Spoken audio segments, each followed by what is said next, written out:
Hello, and welcome to another edition of Spoken Voices. Glad to see you with us again. And again, we're back at the studio, but without a guest, which I'm getting used to at this point. I don't want to get too used to it because I would like for us to have, at some point, someone that we can bring in to educate us on something or another. But until that time, you are stuck with me. Today, I hope we find you in good health, everyone in good health, and doing everything that you can to protect yourself against, again, this virus that's been around for, it seems like, 100 years now. But hopefully everybody's doing well in taking care of themselves and their family. Today, I wanted to speak about life's moments. You know, the things that we go through that basically build us into the person that we become.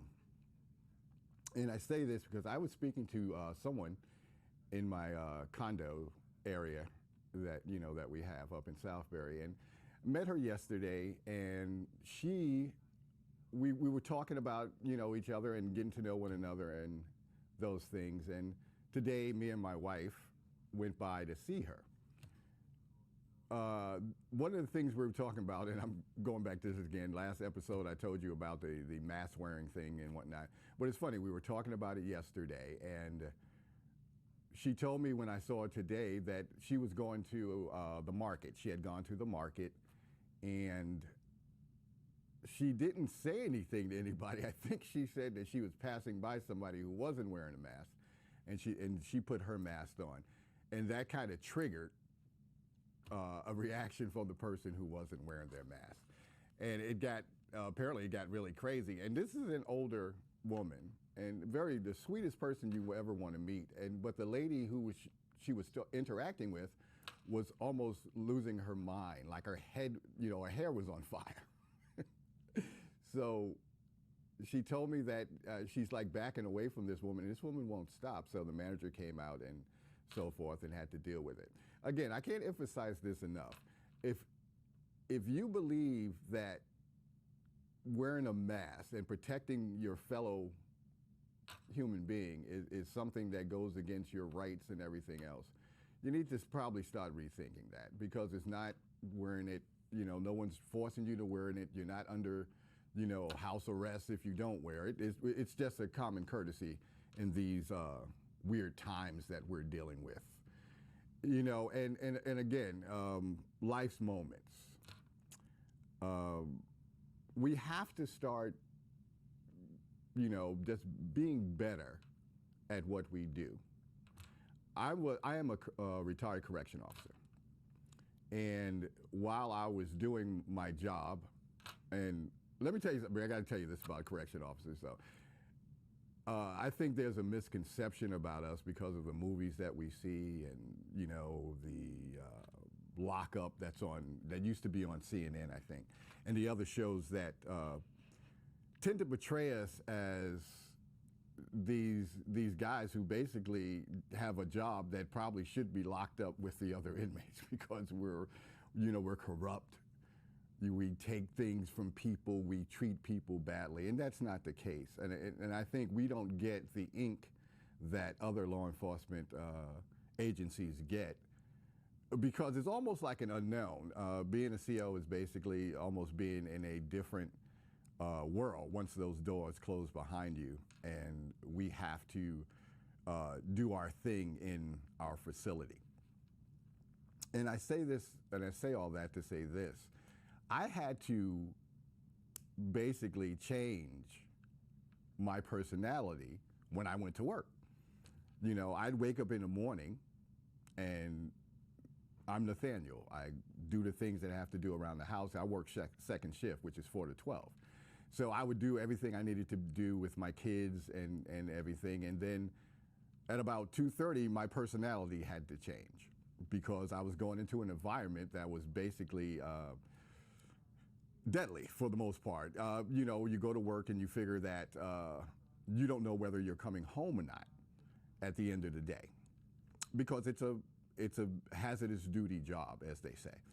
And it took a lot for me after I retired to basically get that out of my system. That was a life's moment. And once we think of these things and we think of the things that change us, we want life's moments to move us to be a better person. Going back to the math thing, if you're a good person, you know if someone's scared of catching anything from somebody else and they're looking at you, you want to do your best to make them feel comfortable, because you would want them to do that for you and anybody that you may love and, you know, care for. But it seems like we've walked into this position now where we don't really care. And I had to, as a correction officer, I had to really think about the things that I was doing. I'd become really aggressive with other people. My temperament had basically changed. And sometimes I think I had to be reminded that I wasn't on the job. I was out in a restaurant. Patience was really short. Everything would irritate me.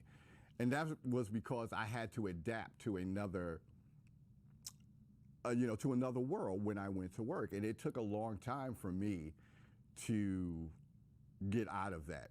And the way I got out of that was basically having other people correct me when I started going down that slippery slope. Loved ones who would look at me and say, hey, you know, you're not on the job anymore. You know, you're retired. It's okay. Calm down. And that really helped me a lot. But it only helped me because I was receptive to it. If you are receptive to good criticism and you don't truly believe that you know everything, no one can tell you anything, there is nothing else you need to learn, then there's something wrong. Because I'm going to turn 59 on the 28th of this month. See, I'm getting old. I almost forgot what date I was born. But I'm going to turn 59. There is so much more that I need to learn. And I'm almost 60. And I truly believe in the adage that you never stop learning. And if you believe that you have done all the learning that you can do, that you know everything, I can imagine the conversations you must have with other people. And that's another thing. Conversations are conversations. If I can tell you something and you can receive what I'm telling, even if you disagree with me, then we can start having a conversation. And maybe throughout that conversation, I can look at you and you can look at me and go, hey, you know what? I didn't think of it that way. I didn't quite look at it the same way that you did. And maybe you can walk away and I can walk away with a new perspective, with a better perspective. You know, again, we're in these times where no one wants to listen. No one wants to have a conversation. Everybody is steadfast in what they believe and what they think for them is right. But I always say, if I believe something, it doesn't make it necessarily true for you. You know, I can tell you that cantaloupe is the greatest fruit in the world. There's nothing better. And you look at me and say, no, bananas are better than that. And for me, how does that become an argument? That's what you like. That's what I like. And of course, there are certain things that are self-evident in life that you can't even have there shouldn't even be a disagreement about, you know, but yet and still there are. And how do we move forward from that? I think the way to move forward from being so hardened in what you believe in is to open up your mind, open up your heart. Begin to understand where someone's coming from. Our life experiences are different from anybody else's. And you know that, you should know that if you are in a relationship or married or have kids. your experiences are different. We grow up in a different environment. We come from different places. We have different cultures. And I found out, being a New Yorker and living and working around different nationalities and things like that, what I found, it's so much fun for me to be able to eat Jamaican food and Italian food and go into a pub and eat Irish, food and stuff like that, because, and then to know the people that come from these things and talk to them, and they tell you about their childhood growing up, or I went to a certain place and this is what we experienced over there, then that becomes exciting to me, to be able to visit other places, to go to the islands and experience the culture of a different place. I never could understand if somebody's closed-minded to everything and they believe that whatever they've experienced is the most important thing in life. And that doesn't make any sense to me, simply because you're closing yourself off and you're putting yourself in a box. And my thing is, it cannot be fun not being able to expand your knowledge, your experiences in life. And that seems to be like you're just lost for the rest of your life. And I've met a lot of people, a lot of older people, who just feel like, their lives and what they've experienced in life is the most important and the only thing that is important to them. And you walk away from that conversation going, wow, that's almost sad. You know what I mean? It's not fun to me. It's not fun just staying in that little box, in that little area of that you think is right. That's why I don't deal with politics as far as saying what party that I'm affiliated with, because that's insanity to me. To look at somebody who's telling you stuff and things that's beneficial for you, and yet you say, well, this person is telling me something that's beneficial and that can help my family and help the people in general, and say, well, I can't vote for that person. I'm not going to vote for that. He's not a Democrat. He's not a Republican. I can't, even though this person can basically help your situation and your family situation, but you decide, no, I'm not going to vote for this person because they're of a different party than me. And that is insanity to me, because political parties is not the begin all and end all of the world. It's just not, and I think we've gotten caught up in that. And we need to move on from it. But it seems like it's the hardest thing in the world for most people to do. And it's disheartening to see it. And like I said, I go back to the mask thing with the person that I met. You have no idea what this person and why this person is so adamant about wearing a mask. I know why she was, because we talk and I know who she is. And she had a triple bypass surgery, and she's vulnerable to this disease, as am I. Like I said last week, I have diabetes, so I make sure that I wear a mask, because if I get this thing, it's going to be harder for me to recover from it. And because we don't know one another, we don't know the average guy at Stop and Shop or ShopRite. I don't know what condition someone may have that can compromise them. If I get them sick, I may have it and not even know it. So my view of humanity is like, if I don't want to hurt anybody, I don't want that burden of saying, well, I got this person sick and they died because I chose to be arrogant enough to think that my rights are infringed upon by wearing a mask. And if the person knew who this person was that I know, they would say, well, let me put on a mask, because you know what, at the end of the day, what a nice, sweet person this is. And I hate to see people go through that.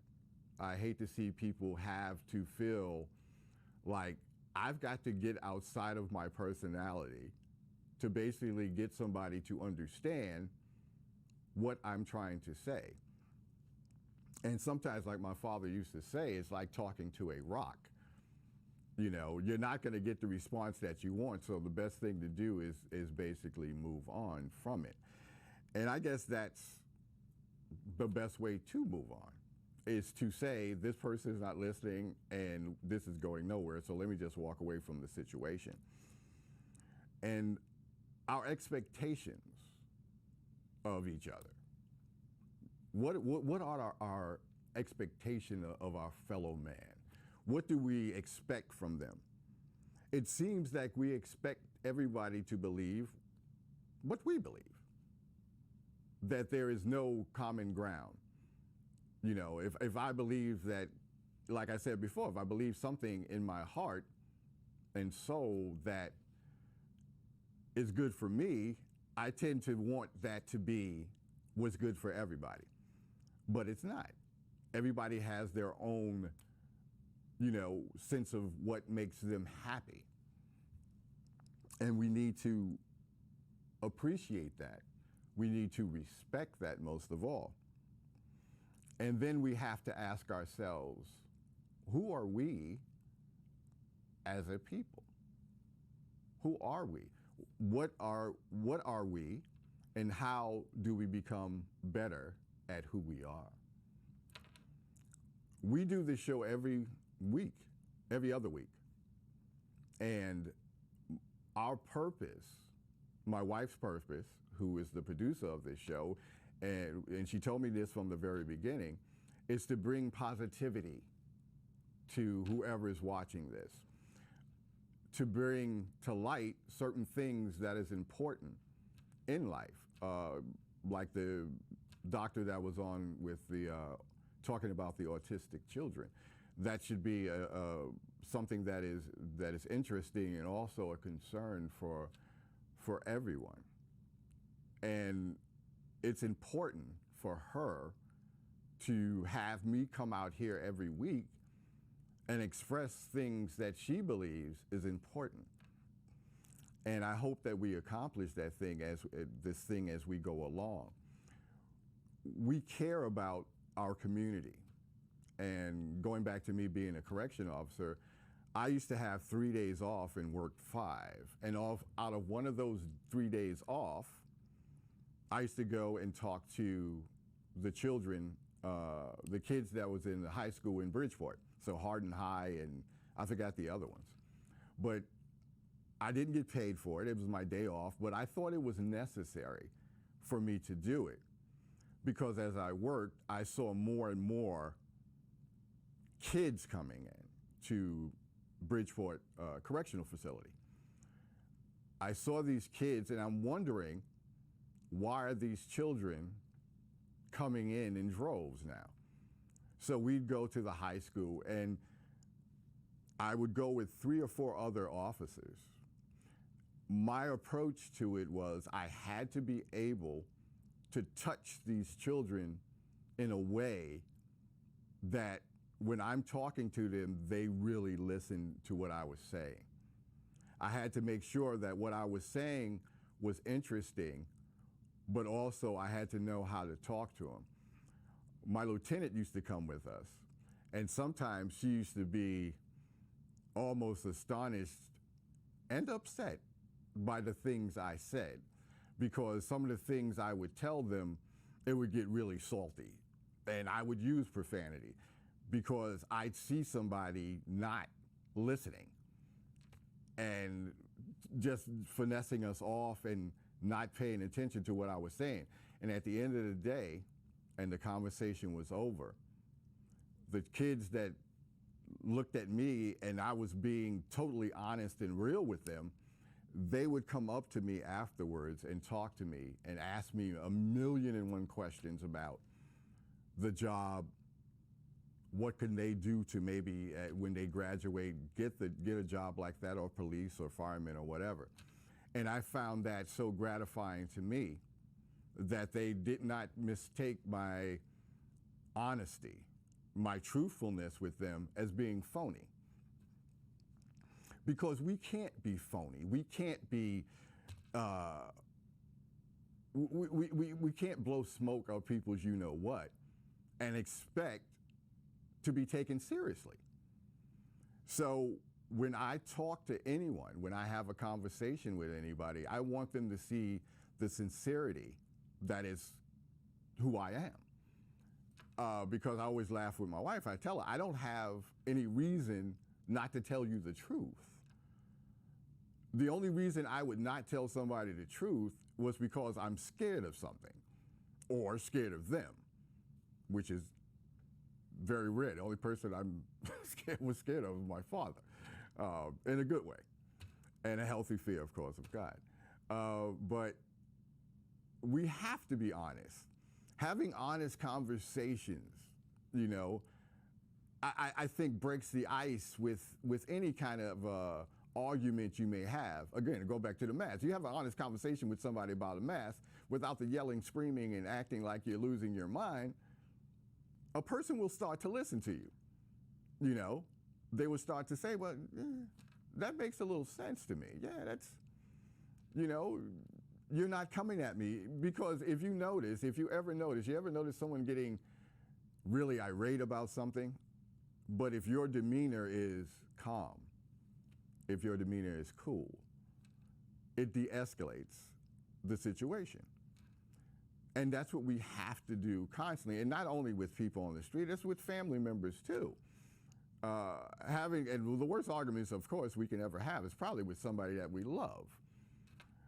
But if we can get beyond that at home, if we can get beyond it at home, when we have a disagreement with our wives, our husbands, our children, then taking it beyond the home and going out into public when there's some kind of misunderstanding or conflict, if we can start using, our common sense and being calm and talking to somebody, we can have a conversation. A person can basically tell you why they're upset. It may have nothing to do with you, And that's the thing I think we don't understand too, is that driving on the highway, pet peeve of mine. Well, it used to be. I don't even care anymore. Pet peeve of mine. You're driving down the highway, someone cuts you off, right? I know that drives everybody nuts, right? But I've seen someone get cut off and chased behind the other car. Two things that's crazy about that, right? First thing, you never know who's in that other car. So what happens when you catch up to that person, right? And that's a bad mistake. And because they may not be mentally right or whatever and have something in that car. So it makes no sense. Also, the person who cuts you off, right? That could cause an accident. You can't see inside the car. They may be a child in that car. That if you cause an accident, you're basically going to cause the death or injury of a child, an innocent child, just because you want to go faster than someone else. I had somebody tell me one time about an incident, and I was living in Virginia, and the person was telling us that he was driving along, going to where he wanted to go, and this guy cut him off within an inch of hitting him. It just so happens that the guy got off the same exit as he got off. So he was still behind him as he's driving down the road. And the guy turned into a McDonald's. So the guy said, my life was about worth as much as a hamburger. And, you laugh, but you realize how ironic that is, how crazy that is. Someone's going to a restaurant and needs to get to that restaurant so bad, they're willing to cause an accident and maybe cause bodily harm to somebody.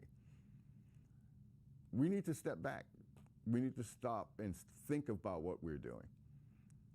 We need to stop believing that our destination, our ideas about things are so important that we can cause bodily harm, right? Or hurt somebody's feelings for nothing just because we feel we can. So, again, we do this show. We want to make it a positive show. And that's why I always come on here and I tell, let's be better people. Let's be better people. Let's take it easy. Let's have a conversation when things get out of hand. Let's let our emotions kind of wash over us while we're in the moment. Catch yourself when you find yourself getting ready to go off the deep end. Because at the end of the day, we never know who we're dealing with when we come in contact with another person. We have no idea. And having my background in what I used to do, I realized that very early on, right? Be careful who you talk to and how you talk to them. At this point, we're going to end the show. But again, like as always, we always want you guys to take care of yourself. And again, be kind to one another and make sure that you take care of yourselves and your family with this stupid thing going around. And I didn't say this for a couple of shows, but I'm going to say it again and you guys kind of think about it. Man makes plans. God smiles, because tomorrow is not, guaranteed for anyone. And I wish you all the best, and we'll see you again on another episode of Spoken Voices. Please take care.